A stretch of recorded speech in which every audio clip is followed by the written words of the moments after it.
سورہ فاتحہ۔ بسم اللہ۔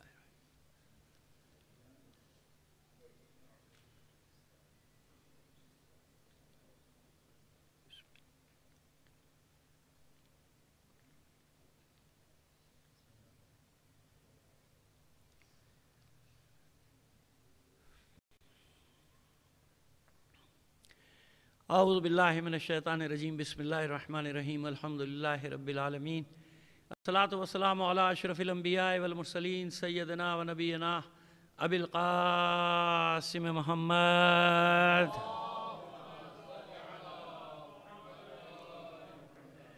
وآلہ الطیبین الطاہرین المعصومین، ولعنۃ اللہ علی اعدائہم اجمعین من الآن الی قیام یوم الدین، اما بعد، فقد قال اللہ تعالی فی کتابہ المبین وہو اصدق القائلین وقولہ الحق۔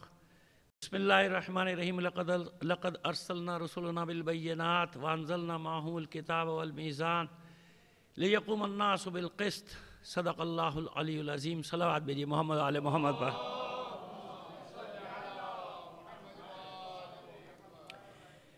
آپ سے گزارش ہے آج کی مجلس برائے ایصال ثواب شہید پروفیسر سید سبط جعفر زیدی اور شاعر اہل بیت سید عباس حیدر زیدی اور تمام مرحوم مومنین و مومنات کو شامل کر لیجئے، مرحوم علماء کرام، مراجع عظام اور شہدائے ملت جعفریہ کو شامل کر کے ایک سورہ فاتحہ پڑھ کر بخش دیجئے گا۔ بسم اللہ الرحمن الرحیم۔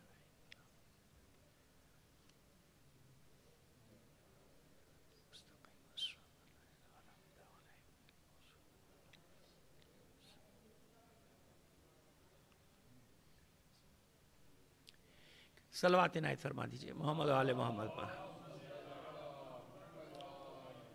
ایک بار اور بہتر انداز میں صلوات بھیج دیجئے گا۔ ہماری بات ہو رہی ہے عدالت پر کہ پروردگار عالم نے انبیاء کو مبعوث کیا، رسولوں کو مبعوث کیا، پیغمبروں کو مبعوث کیا، ائمہ طاہرین کو مبعوث کیا عدالت کے قیام کے لیے، عدل قائم۔ کیوں؟ العدل الاساس بہی قوام العالم، مولائے عارفان، مولائے متقیان علی بن ابی طالب علیہ السلام کا فرمان ہے، فرماتے ہیں کہ عدل بنیاد ہے، اساس ہے کائنات کے نظام کی۔ کائنات اگر قائم ہے تو عدل کی بنیاد پر قائم ہے۔ ویسے بھی انسان نظر دوڑائے تو اگر یہ عدل ذرا سا ادھر ادھر ہو جائے تو کائنات ختم ہو جائے گی۔ عدل کی بنیاد پہ، عدل مساوات نہیں ہے۔ کئی سال پہلے اس پہ اشرا پڑھا تھا تو عرض کیا تھا کہ مساوات الگ چیز ہے، عدل مساوات یہ کہ سب کو برابر سے بانٹ دیا جائے، اس کو کہتے ہیں مساوی ہونا سب، جیسے آج کل چل رہا ہے نا مرد عورت مساوی، یہ مساویت، یہ مساویات، یہ مساوی اسلام میں نہیں۔ اسلام میں کیا انسان عقل کے سے بھی یہ چیز ماورا ہے کہ مساوات ہو، مساوات ہو نہیں سکتی، کیونکہ ہر چیز کی خلقت ایک خاص مقصد کے تحت ایک خاص جگہ کے لیے ہوئی ہے نا۔ عدل کیا ہے کہ ہر چیز کو اس کے مقام پر رکھنا، عدل یہ کہ ہر شے کو اس کے مقام پر رکھ دینا، اسے کہتے ہیں عدالت۔ یہ بارہا آپ سنتے رہتے ہیں، مطلب پھر ایک بار آ گیا زبان پہ کہ عدل اسے کہتے ہیں، جو چیز جہاں ہے وہاں رہے۔ کائنات میں بھی یہی نظام رائج ہے، سورج اپنی جگہ ہے، چاند اپنی جگہ ہے، ستارے اپنی جگہ ہیں، ان کی گردش بھی ہے تو اپنی جگہ ہے، زمین اپنی جگہ ہے، اس کی گردش بھی ہے تو اپنی جگہ ہے۔ بس جب جیسے ہی ان کا اعتدال ختم ہوگا، عدل ختم ہوگا، ان میں قیامت آ جائے گی۔ یعنی قیامت اسی کو کہیں گے کہ جب چیزیں اپنی جگہ چھوڑ دیں گی نا، سمندر اپنی حدود سے باہر نکل جائے گا، پہاڑ اپنی حدود سے باہر نکل جائیں گے، تباہی بربادی، یہ جو کچھ ہوگا کیا ہوگا؟ سورج کہتے ہیں سوا نیزے، سوا نیزے سے مراد ہی نہیں کہ سوا نیزے پہ آ جائے گا، مطلب یہ کہ اتنا قریب آ جائے گا، یعنی نظام شمسی میں ہلچل ہو جائے گی۔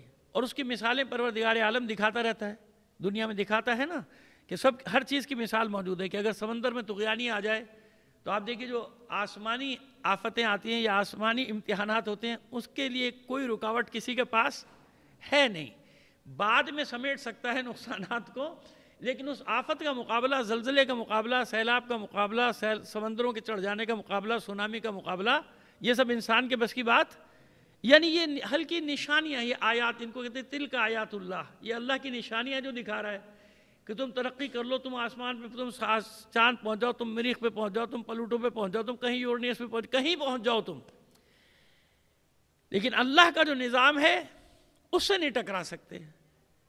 اللہ نے جو نظام اس کائنات میں دیا اس سے تم ٹکرا نہیں سکتے. یہ مثالیں دیتا ہے پروردگار کہ تم کہیں بھی کچھ بھی کر لو، ہماری طاقت سے باہر نہیں ہو. ان اللہ علی کل شیء قدیر.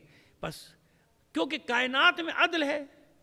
کائنات کی بنیاد جو ہے، کائنات کے نظام کی بنیاد جو ہے وہ عدالت پر ہے. عدل پر ہر چیز قائم ہے، ہر چیز ہر شے اپنی جگہ اپنے مدار میں حرکت کر رہی ہے. اپنے مدار سے باہر نکلی عدالت سے باہر ہو جائے گی، کائنات ختم ہو جائے گی. اپنے مدار میں ہر شے گردش کر رہی ہے. قرآن مجید میں سورہ یاسین میں بھی اس کا تذکرہ ہے، اور مقامات میں بھی تذکرہ ہے. چاند اپنے مدار میں چل رہا ہے، سورج اپنے مدار میں چل رہا ہے، ستارے اپنے مدار میں چل رہے ہیں، سب اپنی اپنی جگہ پر ہے. اسی لیے آپ دن، تاریخ، وقت سب طے کر کے رکھتے ہیں نا. آپ کو معلوم ہے، سیکنڈ بھی معلوم ہے، منٹ بھی، دقائق بھی معلوم، دقیقہ بھی معلوم. وہ منٹ کا اردو ترجمہ کوئی ہے نہیں. مصیبت یہ ہے کہ وہ منٹ جو ہے وہ اس کا بھی ہے، اور جو گھنٹہ ہے، ساعت ہے، ہر چیز کی ایک چیز مقرر ہے، وہ آپ نے کر لی مقرر، کیونکہ آپ کو معلوم ہے کہ اسی حساب میں چلنا ہے. چاند کو بھی اسی حساب میں چلنا ہے، سورج کو بھی اسی حساب میں چلنا ہے. یہ الگ بات ہے کہ وہ بیٹھ کے چاند دیکھ رہے ہوتے ہیں بیچارے، دوربینیں لگا کے، ان کی نوکری کا مسئلہ ہوتا ہے. ورنہ یہ ہوتا یہ آپ آج بھی یہاں بیٹھ کے اگر جو جانتا ہے تھوڑا سا بھی اس کام کو، وہ 2000 سال بعد کی بھی پہلی تاریخ نکال سکتا ہے. چاند پہلی کا کب ہوگا عید کا، اور رمضان کا کب ہوگا. یہ سب چیز آ چکی ہے. سائنس ہے، اس کا کوئی ٹکراؤ نہیں. کوئی کہتا مذہب یہ کہتا ہے، سائنس یہ کہتا ہے نہیں، یہی ہے، یہی چیز تو ہے. پروردگار یہی تو فرما رہا ہے کہ تسخیر کرو، تمہارے لیے مسخر کیا. تو سب نکال سکتا ہے حساب. انسان، ہر انسان حساب نکال سکتا ہے کہ کس خطے میں کب چاند طلوع ہوگا، کب سورج طلوع ہوگا، کتنے بجے چاند نکلے گا، کتنے بجے چاند ہوگا، کیا ہوگا. یہ ساری چیزیں ہیں. میں نے کہا نا کہ نوکریوں کے مسئلے ہیں. لوگوں کے وہ نوکریاں چل رہی ہیں، وہ دے دی جاتی ہیں ان کو سیٹیں کہ چلو وہ یہاں پہ آ کے بیٹھ جاؤ، اپنے دوربین لگا کے چاند دیکھا کرو. وہ الگ چیز ہے، لیکن معلوم سب ہے. ہر چیز کو معلوم کیا جا سکتا ہے اس کے ذریعے سے. کیوں؟ ایک سسٹم ہے، اس سسٹم کے تحت سارا کچھ چل رہا ہے. اسی لیے اللہ نے جب خلق کیا انسان کو، ان سب سے برتر خلق کیا. جتنی بھی مخلوقات ہیں اللہ کی، ان سب سے افضل کسے بنایا؟ انسان کو بنایا نا. کیونکہ انسان تسخیر کر رہا ہے. وہ چیزیں انسان کو تھوڑی تسخیر کر رہی ہیں. انسان چاند کو تسخیر کر رہا ہے، انسان فضا کو تسخیر کر رہا ہے، انسان جمادات کو تسخیر کر رہا ہے، انسان حیوانات کو تسخیر کر رہا ہے، انسان نباتات کو تسخیر کر رہا ہے، انسان ہر شے کو تسخیر کر رہا ہے. کوئی چیز انسان کو تسخیر نہیں کر رہی ہے. ہر شے انسان کے لیے بنے. لہذا اس انسان کو پہلا حکم کیا دیا؟ ان اللہ یامر بالعدل والاحسان. کیونکہ کائنات کو دیکھ میں نے کیسی عدالت اس میں رکھی ہے، کیسا عدل قائم کر رکھا ہے. لہذا انسانوں کو حکم دیا کہ اپنے اندر بھی عدالت قائم رکھنا. جس معاشرے میں عدالت نہیں ہوگی وہ معاشرہ تباہ ہو جائے گا یا پاکستان بن جائے گا. صلوات بھیجیے محمد آل محمد پر، ہے نا. اب تو آسانی سے سمجھ میں آ گئی نا بات کہ عدالت اگر نہ ہو تو کیا ہوتا ہے. ہر جگہ بے ایمانی، کرپشن. آپ کسی چھوٹے سے آدمی کو برا بلا کہنے گے کرپشن کر رہا ہے، بے ایمانی کر رہا ہے. خدا کے بندو اور جگہوں پر تو دیکھو کیا ہو رہا ہے. اس کو بھی گھر پہ کھانا لے کے جانا ہے، اس کو بھی گھر میں اپنے بچوں کے مسائل ہیں، اس کو بھی پڑھانا لکھانا سب ہے نا. کیوں؟ کیونکہ عدالت نہیں ہے. لوگوں کو یقین ہو چکا ہے کہ عدالت نہیں ہے. کوئی مانے یا نہ مانے، بچہ جانتا ہے، گاؤں دیہات کا آدمی بھی جب جانتا ہے کہ عدالت نہیں ہے. لہذا جو کرنا ہوگا مجھے خود ہی کرنا ہوگا. جیسے کرنا ہوگا مجھے اپنے بچوں کا پیٹ پالنا ہو، جیسے بھی پالنا ہو خود پالنا ہوگا. عدالت نہیں ہے، کہیں بھی عدالت نہیں. جبکہ اللہ حکم دے رہے عدل سے، عدل کا حکم دے رہا ہے کہ عدالت سے. اس عدالت کے لیے آئیے بات کو آگے بڑھائیں. ایک چیز ہے نا میزان. لقد ارسلنا رسولنا بالبینات، ہم نے رسولوں کو بھیجا نشانیاں دے کر، روشن نشانیاں دے کر بھیجا ان کو. وانزلنا معهم الکتاب والمیزان، ہم نے کتاب بھی بھیجی ان کے ساتھ، اور ایک چیز اور نازل کی. وہ چیز کیا ہے؟ اس میزان پہ بات کریں گے آج آپ سے، تاکہ بات کو اب آگے بڑھائیں. 2 دن تو ہم نے بات کی دوسرے لفظ پہ، اب اس لفظ پہ بات کریں گے. میزان کیا ہے؟ اس میزان کو نازل کیا. یہ میزان کا قرآن مجید میں جا بجا ذکر ہے، آتا رہے گا ابھی ہمارے درمیان میں، بیان کے درمیان میں آتا رہے گا. میزان کیا ہو؟ ترازو. کہاں نازل؟ کتاب تو نظر آ رہی نا کہ یہ کتاب ہے، میزان کہاں ہے؟ میزان کیا چیز ہے؟ بس یہ طے ہو کہ میزان کوئی ایسی چیز نہیں ہے کہ جو 2 پلڑے اس نے بھیج دیے زمین پر کہ یہ ان میں تول کے اپنی چیزوں کو، گناہوں کو، ثواب کو، اپنے اعمال کو برابر کرنا. ایسا نہیں ہے. اس کا مطلب میزان ڈھونڈنا پڑے گا نا. میزان ہے ضرور، میزان کے بغیر ہم عدل کو پرکھ نہیں سکتے، اس لیے ہمارے یہاں بھی عدالتوں میں باہر میزان بنا دیا جاتا ہے، ترازو بنا دیا جاتا ہے۔ یہ بھی اچھی بات ہے کہ ترازو بنا دیا جاتا ہے، تو بنا ہوا ہے نا ترازو۔ میزان ہے کہاں؟ اللہ نے جو کہا کہ ہم نے میزان نازل کیا، تو کہاں نازل کیا؟ کیا چیز ہے یہ میزان؟ کس جگہ ہے یہ میزان؟ کتاب بھی آئی ہے اور میزان، یعنی کتاب میزان کے بغیر مکمل، سمجھنے والی چیز کتاب مکمل ہے لیکن کوئی سمجھ نہیں سکتا جب تک میزان کو نہیں سمجھے گا۔ انزلنا معہ الکتاب والمیزان، ہم نے کتاب کو بھی نازل کیا اور میزان کو بھی، کیونکہ میزان کے بغیر عدل قائم ہو نہیں سکتا، تو میزان کا پہچاننا ضروری ہے۔ اگر میزان پہچان لے گا انسان تو اس کو سمجھ میں آ جائے گا کہ عدالت کہاں ہے، عدالت کہاں سے ملے گی، عدل کیسے ملے گا، میزان کا پہچاننا ضروری ہے۔ اب آئیے، اب پروردگار عالم کی اس بات کو پیغمبر ختمی مرتبہ صلی اللہ علیہ وآلہ وسلم نے حدیث میں اس کی تشریح کرتے ہیں۔ ان اللہ وضعہ للخلق المیزان، اللہ نے اپنی مخلوق کے لیے میزان کو وضع کیا، میزان بنا کر دے دیا ان کو۔ کیوں بنا کر دیا؟ تاکہ اس کے ذریعے سے نصبہ للحق، تاکہ اس کے ذریعے سے حق کو قائم کر دیا جائے، یا کہیں لإقامت الحق، حق کو قائم کرنے کے لیے پروردگار نے اس میزان کو وضع کیا، اس میزان کو خلق کیا۔ فلا تخالفہ، خبردار اس میزان کی مخالفت نہ کرنا، اس میزان کی مخالفت۔ عدل کے لیے میزان بنایا، عدل کے لیے ہم نے میزان بنایا، اس میزان کو اس لیے بنایا تاکہ اس کے ذریعے سے حق قائم ہو جائے، پس اس میزان کی مخالفت نہ کرنا، اس کے مقابلے میں نہ کھڑے ہونا، اور نہ ہی اس کے اقتدار کو چیلنج کرنا۔ اس میزان کی، تو میزان ہے کیا؟ یہ تو معلوم ہونا چاہیے کہ میزان کیا ہے، وہ پیمانہ کیا ہے۔ میزان یعنی پیمانہ، پیمانہ کہتے ہیں نا، میزان یعنی معیار، میزان یعنی ملاک۔ کوئی چیز ایسی نازل تو ہوئی نہیں جسے ہم میزان کہیں، کوئی مادی چیز تو نہیں نازل ہوئی نا کتاب کے ساتھ کہ اس کو کہ یہ میزان ہے اور یہ ہے۔ بس میزان اس کا مطلب یہ ہوا کہ ایک مفہوم ہے جس کو تلاش کرنا ہے، کہ اگر تم میزان تک پہنچ گئے تو عدالت تک بھی پہنچ جاؤ گے۔ معیار کیا ہے اس کا؟ اب یہ میں سن رہا تھا اپنے احباب کے، سننا پڑتا ہے مجبوری، اب آج کل کا زمانہ ایسا آ گیا کہ دیکھنا پڑتا ہے کون کیا کہہ رہا ہے، کیا نہیں کہہ رہا، کس طرح سے کہہ رہا ہے۔ تو وہاں جو بات ہم کرتے ہیں تو انہوں نے پوری ایک کتاب لکھ دی ہے، جیسے امام نسائی، میں تو ان کو رحمت اللہ علیہ کہہ دیتا ہوں بھائی، کیونکہ ان پہ بڑا ظلم ہوا، اہل بیت کی محبت میں، علی کی محبت میں ان پہ بڑا ظلم ہوا، مار دیے گئے تھے، قتل کر دیے گئے تھے، اتنا مارا تھا کہ بعد میں 1 دن بعد صحیح، 2 دن بعد صحیح، لیکن ان کی، میں تو کہتا ہوں بلکہ شہید ہو گئے، کیونکہ علی کی محبت میں بیچارے مارے گئے تھے۔ اور امام نسائی آپ جانتے ہیں، سیاہ، پہلے بھی عرض کر چکا ہوں، سیاہ ستہ میں سے ایک ان کی ہے سنن نسائی، جس کو کہتے ہیں امام نسائی کی ہے، وہ ان کو مار دیا گیا تھا۔ انہوں نے اس میزان کی تشریح کی ہے اور کچھ بھی نہیں کیا۔ یعنی ان کا سب سے بڑا قصور کیا ہوا؟ ان کا قصور یہ ٹھہرا کہ انہی نے یہ خلاصہ نکالا تمام احادیث کا کہ علی وہ میزان ہے، علی وہ معیار ہے، علی وہ میلاک ہے، علی وہ ترازو ہے کہ جس نے علی کو پہچان لیا اس نے میزان کو پہچان لیا۔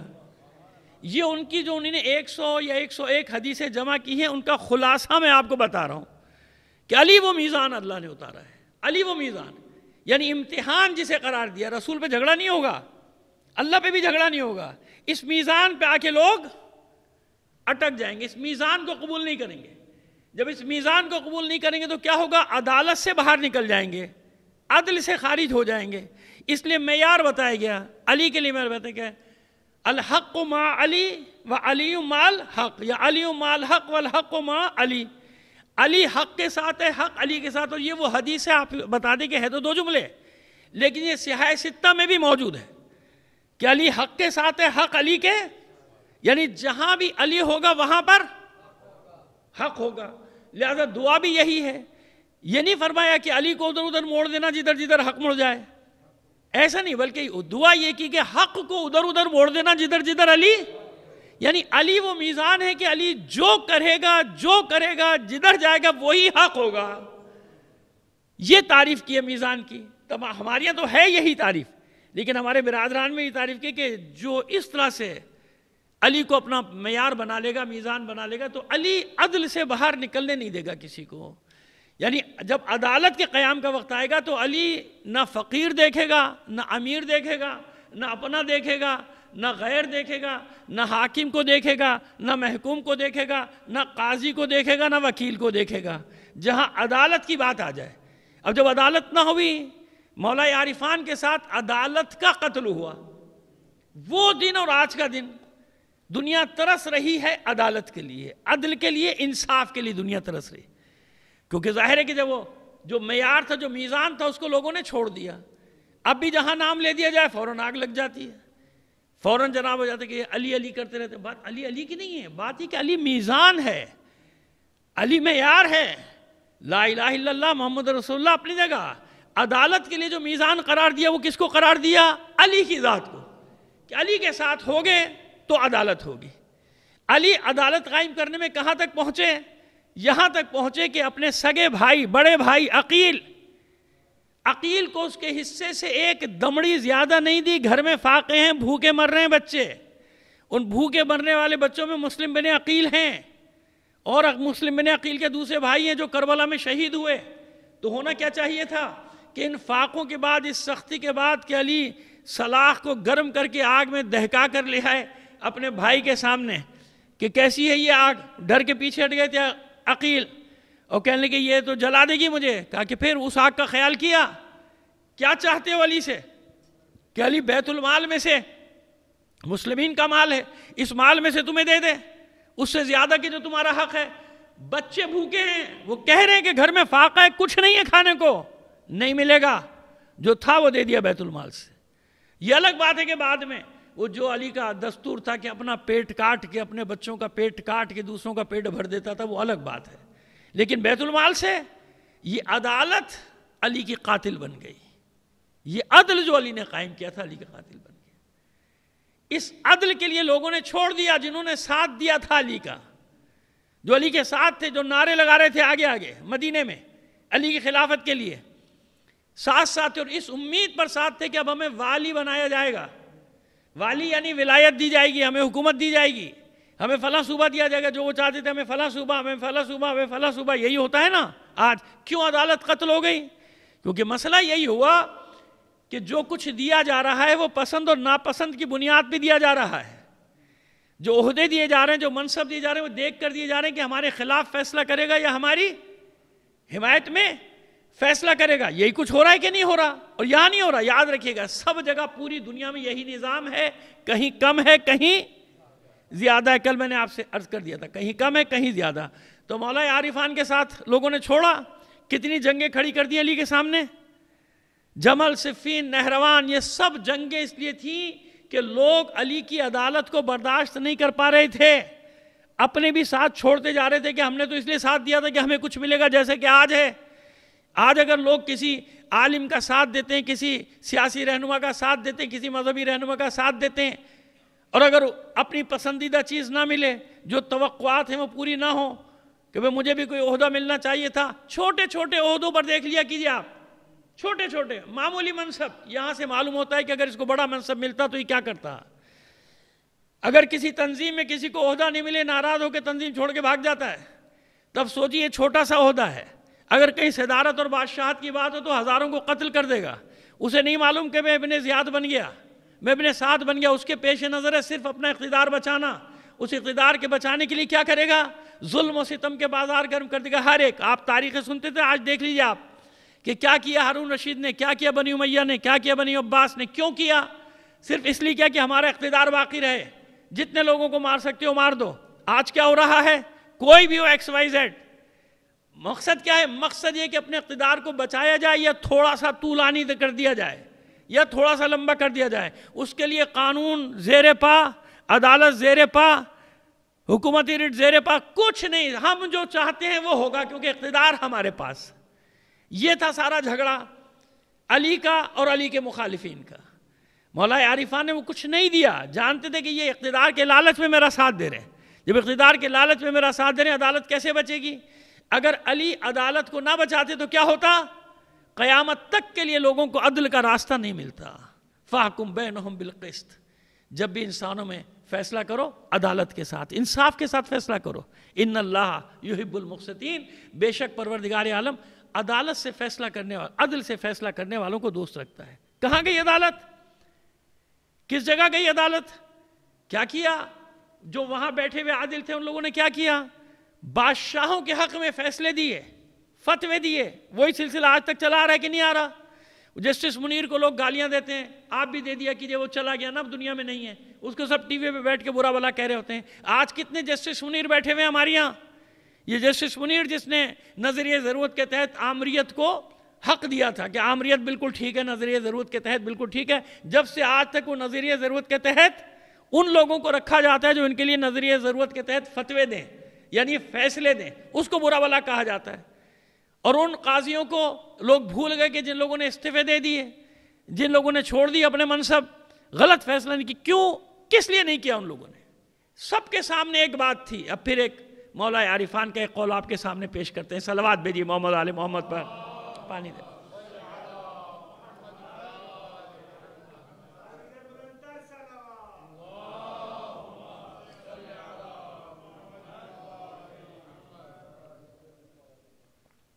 فرماتے ہیں کہ ایک گھڑی کا عدل، ساعت و عدل، ایک گھڑی کا عدل، یعنی ایک گھڑی کوئی عدل کرے، خیر من عبادت 70 سنہ، 70 سال کی عبادتوں سے افضل ہے ایک گھڑی کا عدل، یعنی ایک پل کا عدل۔ ایک پل اگر کوئی عدل کر دے تو کس نے، اس کے منصب کیا ہے؟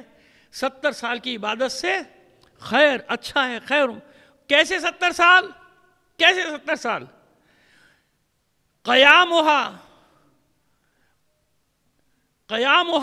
لیلا و سیام نہارا، ساری رات نماز میں کھڑا رہے اور سارا دن روزے سے رہے۔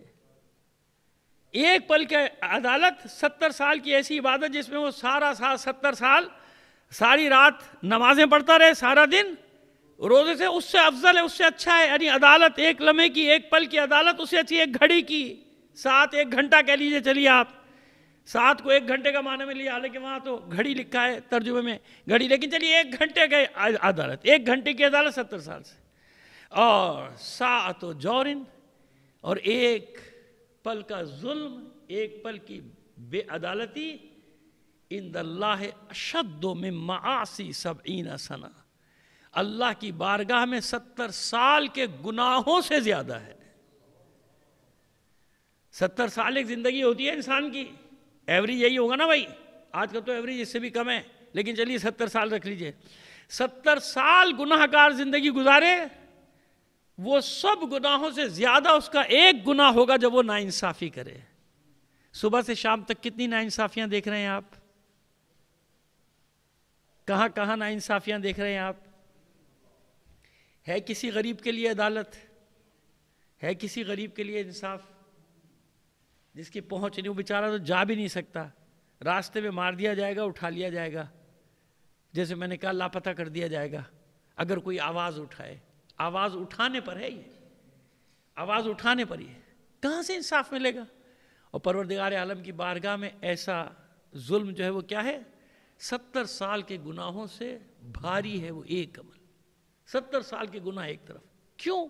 جب ایک ناانصافی ہوتی ہے تو پورے معاشرے میں اس کا اثر پھیلتا ہے، لوگوں میں مایوسی پھیل جاتی ہے۔ جب عدالت نہ ہو لوگ کیا ہوں گے؟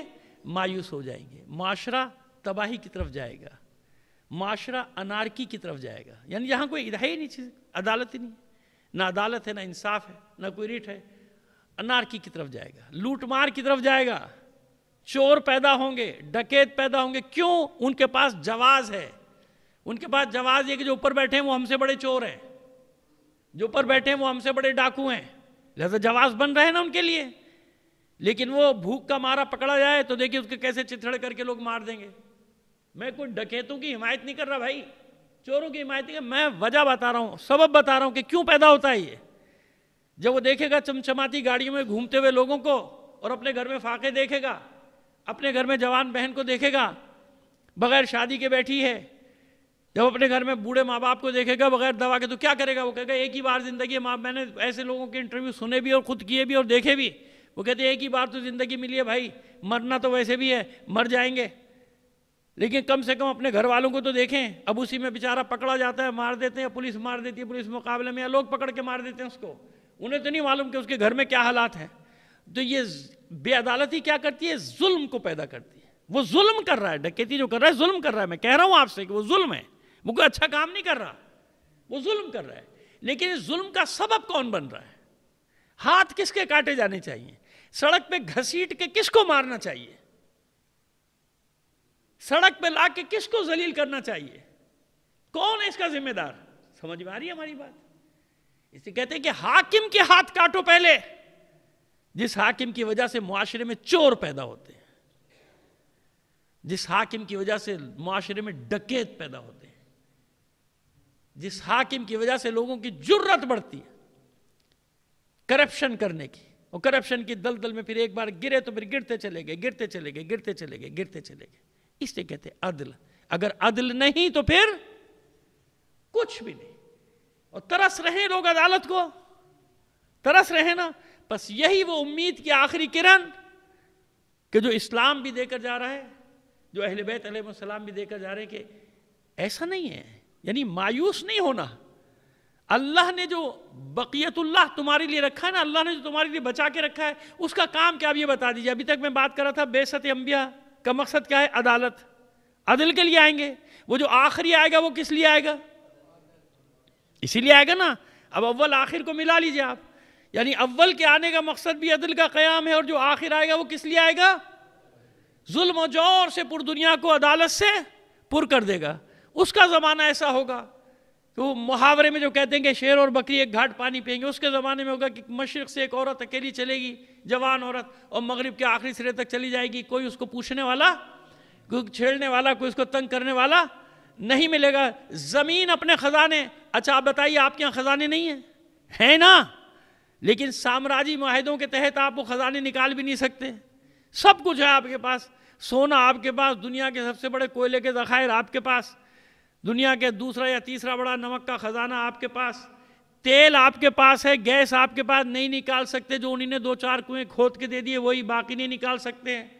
ایک بار خبر آئی تھی، شاید آپ کو یاد ہے یا پتہ نہیں، آپ بھول گئے، آپ اس طرف سے گزرے ہی نہیں، کہ سمندر میں تیل نکلا ہوا ہے، موجود ہے، لیکن اوپر سے آرڈر آ گیا خبردار نہیں نکالنا ہے۔ کیوں؟ معاہدہ ہے، معاہدہ ہے کہ تم ہماری مرضی کے بغیر یہ نہیں کر سکتے۔ معاہدہ کیا تھا؟ وہ جو انہی نے رشوتیں کھائی ہیں، وہ جو انہی نے ان کے کک بیکس لیے ہیں، اس کے بدلے میں یہ معاہدے سارے ہوئے۔ بجلی بھی ہے، سب کچھ ہے، لیکن سب دوسروں کے ہاتھوں میں بیچ دیا گیا، سب بیچ دیا گیا۔ اب پتہ نہیں کون سی آزادی ہے، مجھے تو سمجھ میں آتا نہیں کہ سارا کچھ دوسروں کے ہاتھ میں دے دیا۔ خزانے ہیں نا، اس کا مطلب خزانے ہیں۔ یہ وہ زمین ہے، خطہ ارض دنیا کا، یہ وہ خطہ زمین ہے اس دنیا کا کہ جس میں اللہ نے ساری نعمتوں کو دیا ہے کہ نہیں ہے؟ پہاڑ ہیں، برف ہے، سمندر ہے، گرمی ہے، سردی ہے، صحرا ہے، اور 80% ایگریکلچر لینڈ، اور آٹا لینے کے لیے لوگ خودکشیاں کر رہے ہیں۔ ہے کوئی دنیا میں ایسا ملک؟ ہے کوئی کسی کے ساتھ ایسا ظلم ہے دنیا میں کہیں کہ 80% زرعی زمین، 80% دنیا کو کھلائے یہ ملک؟ اس ملک میں آٹے کے لیے لوگ مر رہے ہیں، اپنی جان سے ہاتھ دھو رہے ہیں، لڑ رہے ہیں، جانوروں کی طرح لڑ رہے ہیں، ایک دوسرے کے کپڑے پھاڑ رہے ہیں، ایک دوسرے کو مار رہے ہیں، چھینا جھپٹے۔ میں کوئی عجیب بات تو نہیں کر رہا آپ کے سامنے۔ کیوں؟ عدالت ہے؟ یہاں عدالت کہاں ہے؟ یہاں عدل کہاں گیا؟ یعنی خزانے ہیں لیکن آپ کے کام کے نہیں۔ اب یہی پروردگار کا وعدہ کیا ہے کہ جب وہ آئے گا، جب وہ آخری محمد آئے گا، تو زمین اپنے خزانے اگل دے گی۔ کیوں اگل دے گی یہ سارے خزانے اپنے؟ سمندر میں زمین سے زیادہ خزانے، یاد رکھیے گا، کیونکہ پانی 3 حصے ہیں نا، اتنا تو بچہ بھی جانتا ہے، پانی 3 حصے، خشکی 1 ہے۔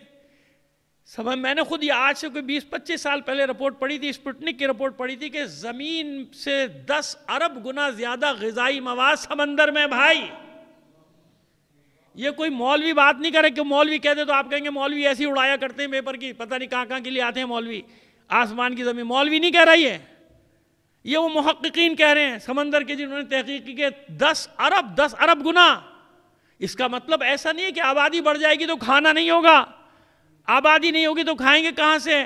اللہ نے انسان کو بھیجنے سے پہلے کہ اللہ کو نہیں معلوم آبادی کہاں تک جائے گی؟ معاذ اللہ جس نے خلق کیا اس کو نہیں معلوم آبادی کتنی ہونی ہے، تو اس نے زمین سے زیادہ 10 ارب گنا غذائی مواد کہاں رکھا؟ سمندر میں رکھا. لیکن آپ نکالنے پر قادر نہیں اپنی اپنی جگہوں پہ. کچھ ہی تو نکالیں، مچھلی نکال کے کھا لیتے ہیں، اور کیا کر دیتے ہیں آپ؟ اور میں کیا نکال لیں گے آپ؟ غذائی مواد یعنی اس کو آپ سبزی کہتے ہیں، نباتات، یہ سمندر کے اندر ہے 10 ارب گنا زمین سے زیادہ. یہ زمین، پہاڑ، سمندر سب اپنے خزانے اگل دیں گے. کیوں؟ عادل آ جائے گا. جب عادل بیٹھے گا تو پورا ساری انسانیت جانتی ہے کہ کوئی ایک فرد، انسان تو کیا کوئی حیوان بھی بھوکا نہیں مر سکے گا، کیونکہ عدالت کے ساتھ اس کو تقسیم ہوگا. صلوات بھیجیے محمد آل محمد پر. عدالت ہے نا. اس لیے انتظار کا فلسفہ دیا، اس لیے انتظار کر رہی دنیا عادل کا. مسیحی انتظار نہیں کر رہے، وہ بھی کر رہے ہیں. یہودی نہیں کر رہے، وہ بھی کر رہے ہیں. یہ الگ بات ہے کہ یہودی دجال کا انتظار کر رہے ہیں. وہ دجال کو اپنا مسیحا مانتے ہیں. نام کچھ اور رکھا ہوا ہے لیکن جو علامات ہیں وہ دجال والی ہیں. اسی کے آپ دیکھ رہے ہیں کہ وہ کہاں تک پہنچ گئے، بڑھتے کہاں تک آ گئے. ان کی نظریں کہاں پر ہیں؟ خیبر. بھولے نہیں وہ، آپ بھول سکتے ہیں. خیر شیعہ تو کبھی بھی نہیں بھولتے خیبر کو، اور لیکن کوشش کی جاتی ہے کچھ اطراف سے کہ خیبر کو بھلا دیں لوگ، خیبر ان کو یاد نہ رہے. ہمارے یہاں سے بھی آوازیں اٹھتی ہیں کہ کیا آپ خیبر خندق. اچھا، یہودیوں کو تو یاد ہے خیبر، وہ آج تک نعرہ لگا رہے ہیں. آپ کو معلوم ان کے نعرے دیکھیں، آپ پلے کارڈ دیکھیں ان کے، کہ خیبر ہمارا ہے، ہم خیبر لے کے رہیں گے، ہم خیبر آ رہے ہیں. اور آ گئے نا، قریب تو آ گئے نا. یہ الگ بات، لے پائیں گے نہیں لے پائیں گے وہ تو بات کی بات ہے، لیکن نعرہ ان کا دیکھ رہے ہیں. وہ 14 صدیوں سے اپنے زخم کو زندہ رکھے ہوئے ہیں خیبر، اور ہمیں یہ پٹی پڑھائی جائے کہ اس کو بھول جاؤ. ہم سے کہا جائے کہ خیبر خندق بھول جاؤ.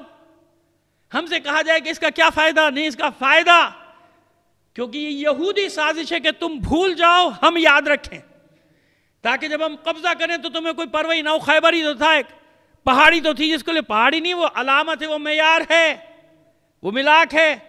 خیبر جس کے لیے وہ لڑ رہے ہیں، پوری یہودیوں کی جنگ کس کے لیے؟ خیبر واپس لینے کے لیے. آپ کو یقین آ رہا ہے میری بات کا؟ نہیں آ رہا یقین تو جا کے دیکھ لیجیے گا سوشل میڈیا پہ ان کے احتجاج، جو مظاہرے جو کرتے ہیں. خیبر اس کا لے کے بیٹھے تھے. خیبر ہم نہیں بھولے، خیبر ہم لے کے رہیں گے. ان کو یاد ہے خیبر، وہ اپنے بچے کو کلاسوں میں پڑھاتے ہیں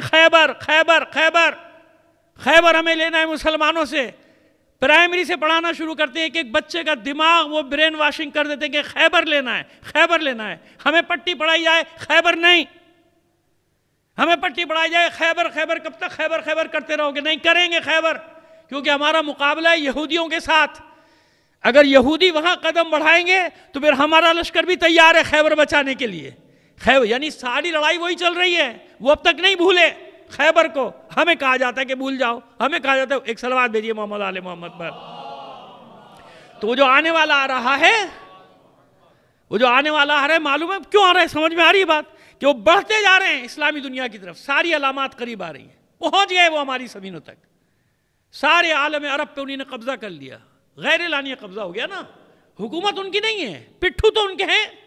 پہنچ گئے، ریاض میں پہنچ گئے، جدے میں پہنچ گئے، گھیرا ڈال دیا انہوں نے مکہ مدینے کے گرد. یہ الگ بات ہے کہ دجال وہاں تک پہنچ نہیں پائے گا، ان کا لشکر اس سے پہلے وادی بیدہ میں دھسے گا. یہ بات کی بات، لیکن پہنچ تو گئے. مدینے کی تباہی کے آثار جو لکھے ہیں کہ یہ ہو جائے گا حال مدینے کا، تباہ ہو جائے گا مدینہ. پہنچ گئے وہاں تک. فحاشی پہنچ گئی وہاں، اریانی پہنچ گئی وہاں. کون سی برائی ہے دنیا کی جو وہ لے کر نہیں آ گئے اس حجاز کی سرزمین میں؟ سعودی عرب تو اس کو کہنا بھی نہیں چاہیے، یہ حجاز ہے. حجاز کی سرزمین میں کیا کچھ لے کر یہ نہیں آ گئے؟ تو پھر کون آئے گا؟ کون لڑے گا؟ بس یہ سارا کھیل جو کھیلا جا رہا ہے پورے عالم اسلام میں، فرقہ واریت کا، آپس میں لڑانے کا، تاکہ یہ لوگ ادھر الجھے رہیں، ان کا ذہن ادھر جائے ہی نہیں کہ ہم ان کے ساتھ کر کیا رہے. اب ایسا محسوس ہوا ہے کہ کچھ لوگوں کو یہ احساس ہوا کہ ہمارے ہاتھ سے کھیل نکل گیا. احساس ہوا، لیکن دیر ہو گئی. چاہے وہ اپنے اقتدار بچانے کے لیے ہی ہاتھ پیر مار رہے ہیں کہ اس سے دوستی کر لو، اس سے دوستی کر لو، یہ بچائے گا وہ بچائے گا. نہیں، معاملات آگے نکل گئے کیا وہ سامراجی طاقتیں، وہ شیطان بزرگ اتنی آسانی سے ہاتھ سے نکلنے دے گا کھیل کو جتنی آسانی سے آپ سمجھ رہے ہیں؟ آج کل سوشل میڈیا پہ چل رہا ہے بقی کی تعمیر، بقی کی تعمیر۔ میں آپ سے سوال کر رہا ہوں، اس بقی کی تعمیر کا سعودی عرب کی حکومت کی طرف سے کوئی سرکاری اعلان ہوا ہے؟ ایران کی طرف سے کوئی اعلان ہوا؟ کسی انٹرنیشنل میڈیا نے کوئی خبر دی؟ کوئی پاکستان کے کسی چینل نے کوئی خبر دی؟ تو یہ ہے سوشل میڈیا ہمارا، یہ ہے سوشل میڈیا۔ بھئی ابھی کہاں کس نے خبر دی ہے؟ انشاءاللہ ہوگا، جب آئے گا امام ضرور ہوگا، لیکن ابھی کہاں ہو رہا ہے کہ خبریں دیے چلے جا رہے ہو؟ یہ معاہدہ کہاں ہو گیا؟ وہ معاہدہ جو معاہدہ وہ سامنے آ رہا ہے نا، ان کی جو بات ہو رہی ہے وہ سامنے، وہ چھپا کب رہے ہیں؟ سامنے ہو رہی۔ اگر انہی نے تصدیق کر دی تو بھائی یہ بات کوئی سمجھ میں آنے والی بات ہے۔ ابھی تعمیر کی بات ہی نہیں ہو رہی، ابھی تو یہ بات ہو رہی ہے کہ بھائی سفارت خانے کھول دیے جائیں، ابھی تو یہ بات ہو رہی ہے کہ پہلے مرحلے میں ذرا سا نزدیک آنے کی کوشش کی جائے۔ لیکن وہ ہمارے ماشاءاللہ ممبر کے چیمپئن بھی لے کے اڑ جاتے ہیں، وہ بھی لوگوں کو خوش فہمیوں میں ڈالنا شروع کر دیتے ہیں، بس جی ہو گیا، بن گیا، بقی بن رہا ہے۔ اتنا آسان تم نے سمجھا ہے؟ یہ اسرائیل اور امریکہ اتنی آسانی سے نکل جانے دیں گے کھیل کو اپنے ہاتھ سے؟ کیا سمجھ رہے ہو؟ ابھی وہ اپنا تاریخی حربہ کھیلیں گے، ابھی وہ فرقے وارانہ فساد کی آگ لگائیں گے پوری دنیا میں، انشاءاللہ ناکام ہوگی۔ بات میں یہ نہیں کر رہا، بات میں کر رہا ہوں جس سامراج نے 2 صدی سے زیادہ ہو گئے سیونی سازش کو، 2 صدیوں میں وہ یہاں تک پہنچے ہیں۔ 200 سال اچانک نہیں آئے وہ جو زیونسٹ، وہ جو سیہون کے مقام پہ جو پلاننگ ہوئی تھی، 200-250 سال ہو گئے اس سازش کو۔ اس سازش پر عمل کرتے کرتے کرتے کرتے وہ آج یہاں تک پہنچے ہیں۔ آپ کا خیال ہے وہ ایک دن میں چھوڑ کے بھاگ جائیں گے؟ دے دیں گے اچھا ہاں بھائی جاؤ تم ایران سے دوستی کر لو، تم اس کے دوست ہو جاؤ، تم چینی بلاک میں چلے جاؤ، تم روسی بلاک میں، چھوڑ دیں گے؟ وہ اتنی آسانی سے چھوڑ دیں گے؟ کیا سمجھا ہوا ہے؟ سامراج ہاتھ پیر بچانے کے لیے کیا کچھ نہیں کرتا۔ جب ایک سامراج ختم ہوا تھا برطانیہ کا تو 10 کروڑ سے 15 کروڑ انسانوں کی جانیں لے کر گیا تھا۔ معلوم ہے یہ کیا تھی؟ جنگ عظیم اول اور جنگ عظیم دوم۔ ایک سامراج کا خاتمہ ہو رہا تھا، دوسرا سامراج ابھر رہا تھا۔ تو سامراج اتنی آسانی سے نہیں جاتا، جاتے جاتے کیا کرتا ہے؟ تباہی بربادی پھیلا کر جاتا ہے۔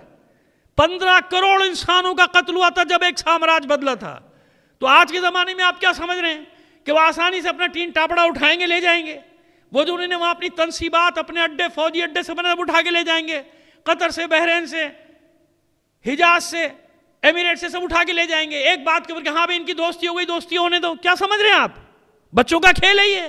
نہیں، یہی تو وہ نقشہ ہے کہ جب انسان کے ہاتھ سے معاملات نکل جائیں گے پھر اللہ اس کو بھیجے گا۔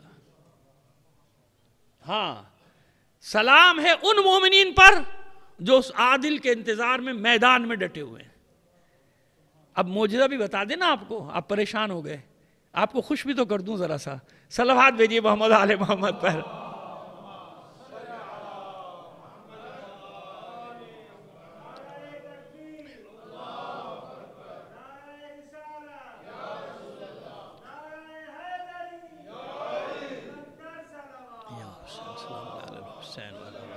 دیکھیے میں آپ سے روز عرض کرتا ہوں کہ میرا بیان واقعی خشک ہوتا ہے، مجھے خود احساس، مگر ہمیشہ کہتا ہوں کہ درود کا اس سے کوئی تعلق نہیں، درود بلند آواز سے بھیجا کیجئے محمد آل محمد پر۔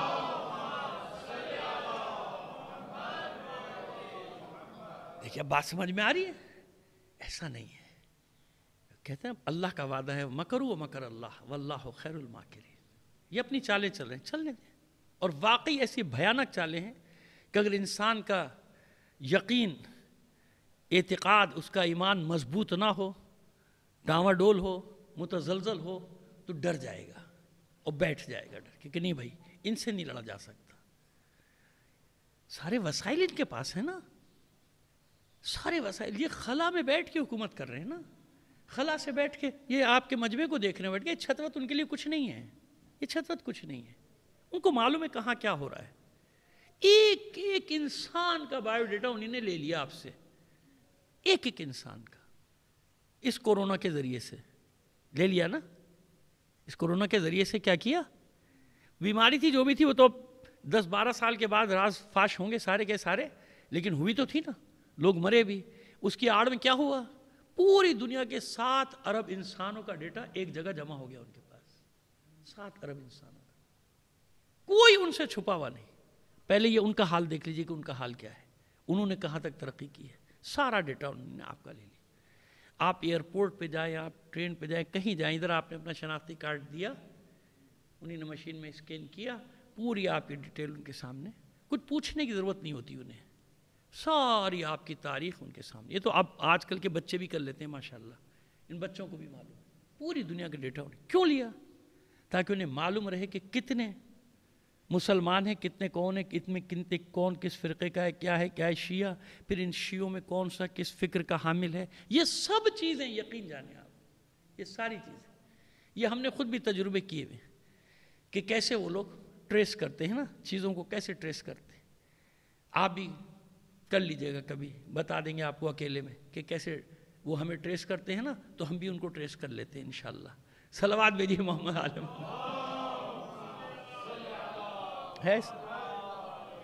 ہوتا یہ ہے کہ جب انسانیت مایوس ہونے لگتی ہے نا عدالت سے، ہمیں کہاں ملے گا انصاف؟ مایوسی کے بادل چھا جاتے ہیں، کہیں کوئی امید کی کرن نظر نہیں آتی انسان کو. اس وقت وہ صرف خود بخود لاشعوری طور پہ، کیونکہ انسان فطرت الہی پر پیدا ہوا ہے، اللہ نے اپنی فطرت پہ انسان کو پیدا کیا، اس فطرت پہ پیدا کیا اللہ نے اپنی فطرت پہ انسان کو. اس وقت اسی یقین ہوتا ہے کہ کوئی نہ کوئی طاقت تو ہے جو ان کا مقابلہ کر سکتی ہے، کوئی نہ کوئی طاقت ہے جو ان کا مقابلہ کر سکتی ہے. یہ یقین اور یہ اعتقاد چاہیے ہوتا ہے. اور یقین جانیے کہ یہ یقین اور اعتقاد اگر کہیں ہے تو وہ شیعوں کے پاس ہے. میں بتا رہا ہوں آپ سے، میں سب کی بات نہیں کر رہا، ہر طرح کے ہوتے ہیں مومنین، آپ جانتے ہیں نا، آپ میں ظاہر ہے، لیکن میں بات کر رہا ہوں کہ اگر کہیں ہے جتنا بھی، اس کا ثبوت کیا ہے؟ اس کا ثبوت یہ ہے کہ کسی نے مجھے ایک نقشہ دکھایا، آپ بھی دیکھ سکتے ہیں انٹرنیٹ سے نکال کے، کتنی سی اسٹیٹ دنیا کے نقشے میں مومنین کی، چھوٹی سی، اور اس کے چاروں طرف کوئی تقریباً 700 اڈے. شیطان بزرگ کے کتنے اڈے ہیں سمندر میں اور خشکی پہ؟ 700. گن لیجئے گا، اس پہ تعداد لکھی ہوئی ہے بھائی. میں نے عرض کیا نا کہ میں ایسے بات نہیں کرتا جب یہاں بیٹھتا ہوں. 700 اڈے چاروں طرف، مختلف ممالک اور سمندروں سے ساتھ ایسے گھیرا ہوا ہے چاروں طرف سے. یہ بتائیے ابھی تک اس کا کچھ بگاڑ سکے؟ ہے نا اڈے اتنے سارے، کر لینا کچھ. ہر جگہ گھس جاتے نہیں گھس جاتے، کیوں؟ اچھا اگر آپ تعداد نکالیں 7 ارب میں سے، 7 ارب میں مومنین کی تعداد کتنی ہے بیچاروں کی پوری دنیا میں؟ 25 سے 30 کروڑ. کتنی ہے؟ 30 کروڑ. میں زیادہ کر لوں، چلیے 30 کروڑ رکھ، چھوڑیے 25، آپ خوش ہو جائیے. 30 کروڑ. 30 کروڑ کتنی مملکتوں میں بٹے ہوئے؟ کیا 30 کروڑ شیعوں کی فکری تربیت ایک جیسی ہے؟ نہیں ہے. گروہوں میں بٹے ہوئے ہیں نا، مانیے نا، بات ہے، سچ ہے. گروہوں میں بٹے ہوئے، پارٹیوں میں بٹے ہوئے، جغرافیائی سرحدوں میں بٹے ہوئے، حتیٰ کہ لسانی اکائیوں میں بھی بٹے ہوئے ہے نا. لسانی اکائیاں بھی کہیں نہ کہیں جھگڑا کھڑا کر دیتی ہیں ہماری. لسانی اکائیوں تک بھی کتنے بٹے ہوئے. اب ان میں سے لشکر تیار ہونا ہے امام کا، لڑنے والے کتنے بھائی؟ چلیے اس کو بھی چھوڑ دیجئے، سب ہوں گے بھائی میری نظر میں تو سب. لیکن میرا سوال یہ ہے کہ ان 7 ارب کی دنیا میں اس وقت جو سامراج سے لڑ رہے ہیں ان کی تعداد کتنی ہے؟ لڑنے والوں کی، آبادی کی بات نہیں کر رہا، جو ان کے مقابلے پہ لڑ رہے ہیں نا. اب میں آپ کو تعداد بتا دوں، لمسم یعنی ایک ایک نہیں کہ وہ بالکل لمسم بتا رہے ہیں آپ کو. یمن میں لڑنے والوں کی تعداد بتا رہا ہوں، جو لڑ رہے ہیں، جو میدان میں لڑ رہے ہیں، 22,000. کتنے؟ 22,000. اور لڑ کس سے رہے ہیں؟ NATO forces. 40 ملکوں کی فوجوں سے لڑ رہے ہیں. اور ان کے پاس اسلحہ کون سا ہے؟ کس طرح کا اسلحہ؟ جدید ترین ہے. تعداد کتنی ہے ان کی؟ میرا خیال ہے 22,000 تو بھاڑے کے ٹٹو ہی گئے ہوں گے. جو کرائے کے وہاں لڑ رہے ہیں نا، کرائے کے گوریلے، انہیں کی تعداد 22,000 ہوگی. باقی فوج تو سمجھ گئے نا بھاڑے کے ٹٹو کہاں سے ملتے ہیں، مشہور ہے جگہ. خیر جناب، وہ بھاڑے کے ٹٹو بھی گئے ہیں وہاں پہ. تو ان کو بھاڑے کا ٹٹو بڑا اچھا نام ہے، ادبی نام ہے. یہ نہ سمجھے گا کہ جاہلانہ نام ہے، نہیں. ادب میں یہی کہا جاتا ہے ان کو، ادب میں زبان میں بھی ان کو بھاڑے کے ٹٹو کہتے ہیں. صلوات بھیجیے محمد آل محمد پر.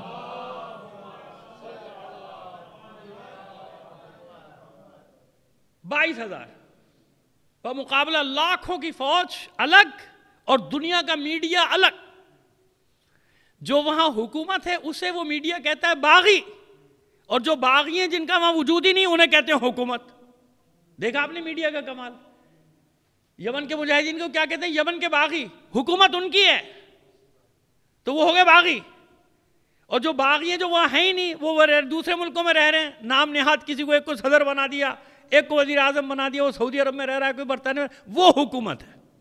دیکھا آپ نے دنیا کا میڈیا. ہمارا میڈیا بھی یہی کرتا ہے کہ جب حوثی پٹائی کرتے ہیں, حوثی مجاہدین پٹائی کرتے ہیں ان کی, تو کہتے ہیں حوثی باغی, نام رکھ دیا کیا؟ حوثی. دیکھا میڈیا کا کمال آپ نے, کیونکہ پوری دنیا کا میڈیا ان کے کنٹرول میں ہے, کنٹرول کرتے ہیں. ہل نہیں سکتا میڈیا, کیونکہ کروڑوں کے اشتہارات وہ دیتے ہیں نا, ملٹی نیشنل کمپنیاں, اور یہ ظاہر ہے کہ پیسے کے لیے سب کچھ کر سکتے ہیں بیچارے. خود بھی کئی بار میڈیا پہ کہتے ہیں کہ ہم کیا کریں, ہمیں تو اشتہار ملتے ہیں. تو یہ وہ اشتہاری لوگ ہیں اسلام کے.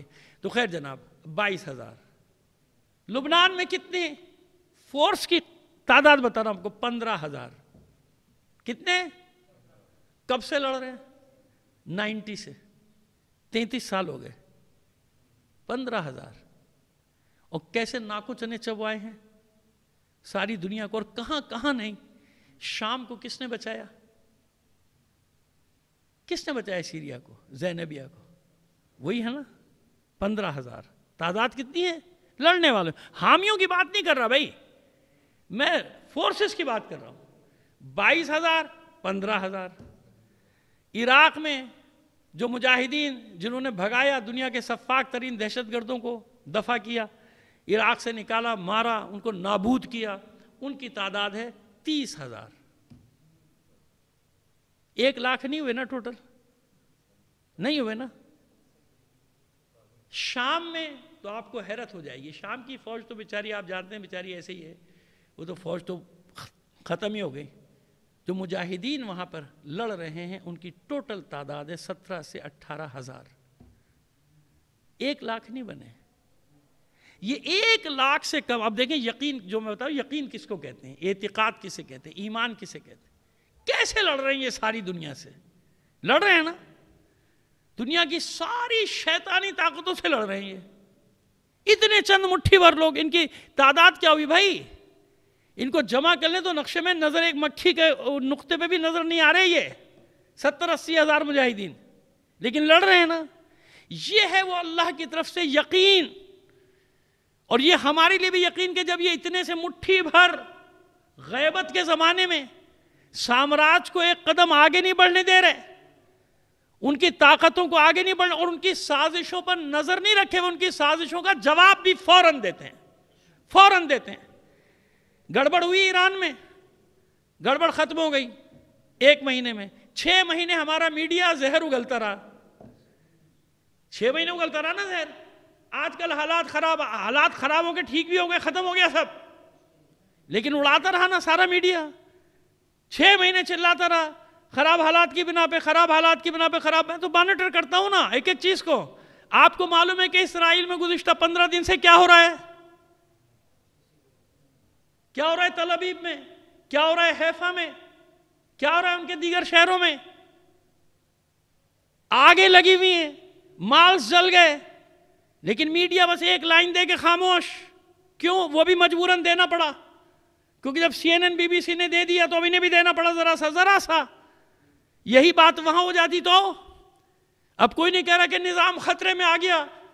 اسرائیل کی بات کر رہا ہوں کہ وہاں کتنی بڑی قیامت آئی ہوئی ہے. اللہ اور برکت دے, کہیے آمین. صلوات بھیجیے محمد آل محمد پر. سمجھ میں آ گئی بات؟ بس یہ اللہ کی نشانیاں جو بتا رہا ہوں. بس جو مومن ہے اس کو یہ یقین کامل ہوتا ہے کہ نہیں, جب حالات یہاں پہنچ جائیں کہ کوئی راستہ نظر نہ آئے تو سمجھ لو کہ غیب سے کوئی ظاہر ہونے والا ہے. حالات یہاں کیوں؟ ہمارے بس کی بات نہیں. ہم میدان میں, ہمارا کام ہے میدان میں کھڑے رہنا, ہمارا کام ہے لوگوں تک پیغام پہنچانا, ہمارا کام ہے لوگوں کو بیدار رکھنا, بیداری کا پیغام دینا. یہ ہے حسینیت. سمجھ گئے آپ؟ بات مجمع کی نہیں ہوتی, بات یہ ہوتی کہ کچھ کانوں تک پیغام پہنچ رہا ہے کہ نہیں پہنچ رہا.